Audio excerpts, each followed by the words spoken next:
చంద్రయాన్-3 విజయంతో అంతరిక్ష రంగంలో భారత్ సరికొత్త చరిత్ర సృష్టించింది. ఇప్పుడు గగనయాన్పై ఫోకస్ పెట్టిన ఇస్రో చంద్రయాన్-4కు రెడీ అవుతోంది.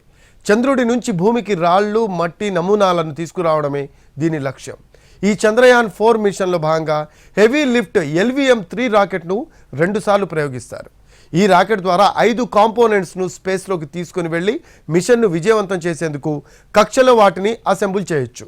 2027లో చంద్రయాన్-4 మిషన్ను ప్రారంభిస్తారు.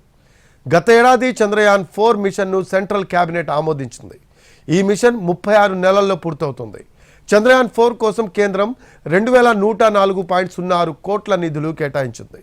ఇందులో చంద్రయాన్-4 అంతరిక్ష నౌక, 2 LVM-3 రాకెట్లు, అంతరిక్ష నెట్వర్క్, చంద్రయాన్-4తో నిరంతర సంబంధం కలిగి ఉండేలా డిజైన్ను రూపొందించనున్నారు.